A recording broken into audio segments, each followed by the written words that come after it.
Everybody hates the Liberal Democrats. Everybody hates the Conservative Party. And everybody hates reform. I don't really need to spend any time here.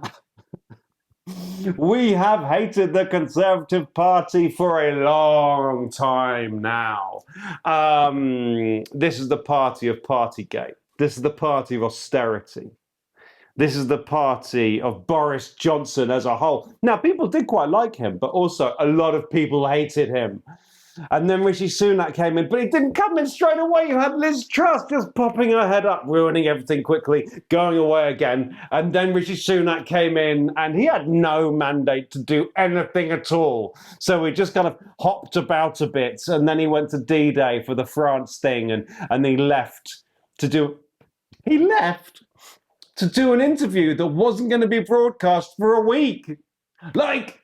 It wasn't even a live thing. Anyway, he left D-Day and he said he wanted national service, and that didn't go very well. And oh God, that no one voted for them. They got like 120 MPs, which was like the lowest the Conservative Party have like ever got in the history of seats, in the history of members of Parliament. It's the least anyone's ever got. And then they had a battle, and James cleverly won the vote, but somehow he got lost out on actually being in the final ballot, and that was confusing. People didn't really like him anyway, but they hate Kemi Badenoch, and so she's now the leader of the Conservative Party, or at least is while I'm recording this. Who knows what will happen by the time you're watching it, even if you're watching it this afternoon. Everybody hates the Conservative Party. They're completely trapped by reform. No one knows what Conservatives stand for. Kemi says that's intentional. She's off making new policies. You don't need to know what the Conservatives stand for right now.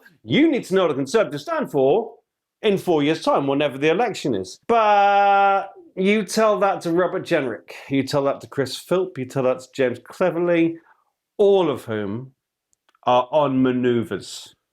All of whom want to be the leader of the Conservative Party. And what the Conservative Party are very good at is getting rid of leaders. They are monumentally good at getting rid of leaders. I mean, you've had Cameron, May, Johnson, Truss, Sunak, Badenoch. I'm missing one, but like, everybody hates the Conservative Party. Now, Liberal Democrats. Okay, so we talk about the four main parties, right? No one really thinks of the Liberal Democrats a main party, I don't think. Why does everyone hate Liberal Democrats? Because they're irrelevant. Because no one knows who they are. We know, to be fair, we know that Ed Davey is a good man. We know he cares and is a carer, and we know he is a good man. And we know this how? Because the Liberal Democrats keep telling us, look what a good man our leader is. And we all go, oh yeah, he's a good man. No, but look, he really is a good man. Oh yeah, no, he's a good man. Shut up. Everyone hates the Liberal Democrats. No one knows what they stand for. In Parliament, they've come into Parliament. Ed Davey gets 2 questions every week at PMQs. Nothing happens. He never makes them land. Because Labour are so central right now, and the Liberal Democrats are kind of so central too, Ed Davey doesn't disagree with the Labour Party so much, right? So he's terrible in opposition. Everyone hates the Liberal Democrats.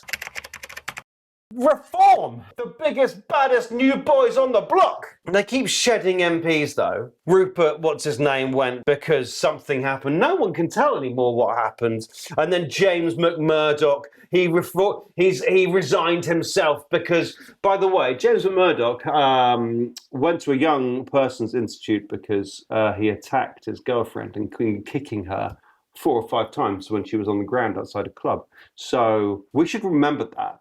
His violence towards his own girlfriend. But that's not why he has resigned from Reform. He has resigned from Reform because he took dodgy loans, £70,000 worth of COVID loans. And now he's stepped down from Reform while it's all being sorted out. So maybe he's going to go to prison. I don't know. He's already been to kind of youth prison once, so maybe he will. But maybe he didn't do it. Maybe the Sunday Times investigation that I read the whole of has got it completely wrong. The man is an innocent man. Let's hope that's the case. But why do people hate Reform? Because they also don't stand for anything.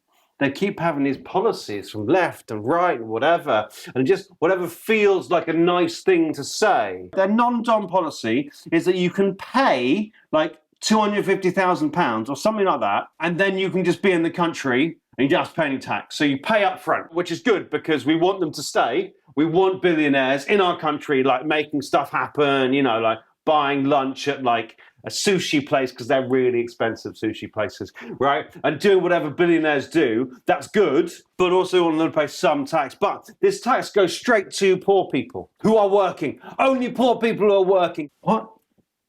I think Reform are the most liked party in this country. But I also know from speaking to people, from getting out there and talking to people, everybody hates Reform. There is a whiff of disbelief, of just something a bit rotten about Nigel Farage. The evidence for this, I mean, I'm not talking about James Murdoch here, but Rupert Lowe and Ben Habib and various other people have been left in the wake of Nigel Farage. He will get rid of you as soon as you are done being useful. We thought that had happened with Zia Yusuf, but then Zia Yusuf came back a couple of days later, so that was strange. Everybody hates Reform. There's always the talk about Tommy Robinson and that, and actually that's not fair. It's not fair because he really has kicked Robinson out of the party. Robinson would like to be a member of the party. He's not a member of the party. He wasn't a member of UKIP either, or the Brexit Party. Like, I think he's actually got a reasonable record.